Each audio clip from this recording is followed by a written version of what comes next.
Sa tahimik na lungsod ng Wichita, Kansas, kung saan ang mga kapitbahay ay nagbabati sa isa't isa at ang mga bata ay malayang naglalaro sa mga kalye, may isang lalaki na kilala sa kanyang pagiging ulirang mamamayan. Si Dennis Rader, isang mapagmalasakit na ama, dedikadong asawa at aktibong lider ng simbahan, ay tila isang perpektong halimbawa ng kabutihan at pagkakapantay-pantay. Ngunit sa likod ng kanyang maamong muka at mahinahong ngiti, nagtatago ang isang madilim na lihim na magdudulot ng bangungot sa buong komunidad. Sa mga gabi ng katahimikan, siya ay nagiging BTK killer.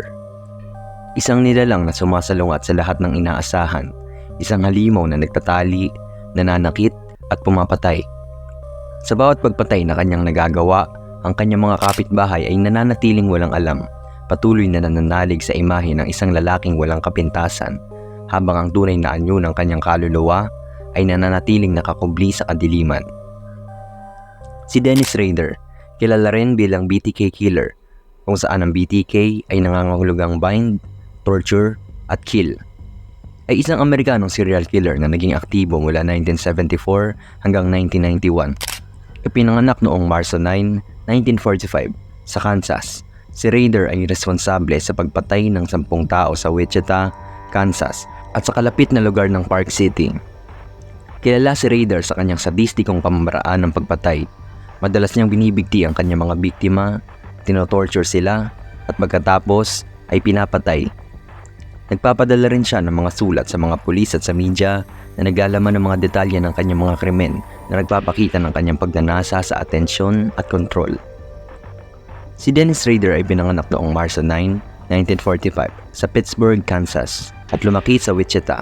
Si Dennis Rader ay isa sa 4 na anak ni William Evan Rader at Dorothea May Cook.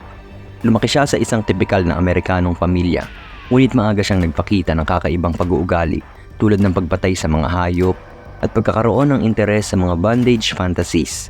Nagtapos siya sa Wichita Heights High School noong 1963. Nag-aral siya sa Kansas Wesleyan University, ngunit hindi siya nakapagtapos. Pumasok siya sa US Air Force noong 1966 at naglingkod hanggang 1970. Pagkatapos ng kanyang serbisyo sa militar, nagtrabaho si Rader sa ilang trabaho bago siya nagpakasal kay Paula Dietz noong 1971. Nagkaroon sila ng 2 anak at namuhay ng tila normal na buhay sa Park City, Kansas. Pagbalik mula sa Air Force, nagtrabaho siya bilang assembler sa Coleman Company, isang tagagawa ng camping gear. Mula 1974 hanggang 1988, siya ay empleyado ng ADT Security Services, kung saan nag-i-install siya ng mga security system. Isang trabaho na nagbigay sa kanya ng access sa mga tahanan ng mga tao. Mula 1991 hanggang sa kanyang pagkahuli, nagtrabaho siya bilang compliance officer at tagahuli ng aso sa Park City. Malaking tulong sa mga masamang mithiin ni Dennis Rader ang mga trabaho niya, lalo na ang kanyang trabaho sa ADT Security Services. Bilang isang installer ng security system, nagkaroon si Rader ng access sa mga tahanan ng kanyang mga kliyente. Nakita niya ang layout ng kanilang mga bahay at nalaman ng mga schedule at mga routines ng mga residente. Nakatulong ito sa kanya na magplano ng kanyang pag-atake nang may kaalaman sa seguridad ng bahay at sa mga oras na walang tao sa bahay. Sa kanyang trabaho bilang compliance officer at dog catcher sa Park City, nagkaroon si Rader ng otoridad at access sa impormasyon tungkol sa mga residente. Ginamit niya ang kanyang posisyon para magbanman sa mga potensyal na biktima at para makagalaw ng hindi napapansin. Ang kanyang trabaho ay nagbigay daan sa kanya na maging bahagi ng komunidad, kaya't hindi siya agad na paghinalaan. Ang kanyang kaalaman sa mga security systems at mga pamamaraan ng pag-iwas sa detection ay nagbigay daan sa kanya na magsagawa ng mga krimen nang hindi nahuhuli agad. Alam niya kung paano i-bypass sa mga security measures at kung paano mag-iwan ng kaunting ebidensya.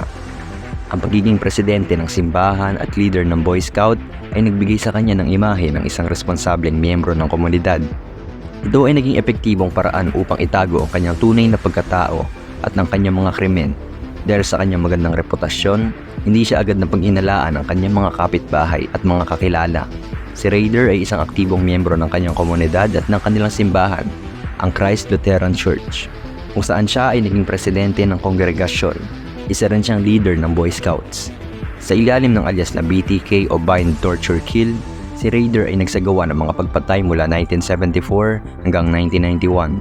Kilala siya sa kanyang sadistikong paraan ng pagpatay at sa kanyang pagnanasa sa atensyon, kaya't nagpapadala siya ng mga sulat sa pulisya at media na nagdedetalya ng kanyang mga krimen. Pinasok ni Raider ang bahay ng pamilya Otero at pinatay sa pamamagitan ng pagkakalag, pagtorture at pagpatay. Ang mga magulang ay binigti. Si Josephine ay binigti at binitin, habang si Joseph Jr. ay sinakal gamit ang plastic bag. Noong April 4, 1974, ang sunod niyang biktima ay si Catherine Bright.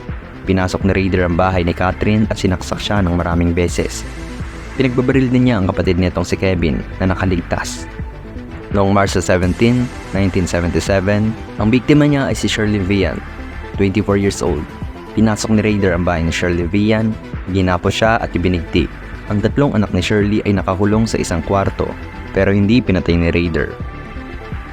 Noong December 8, 1977, pinasok ni Raider ang bahay ni Nancy Fox, iginapos siya, tinorture at binigti.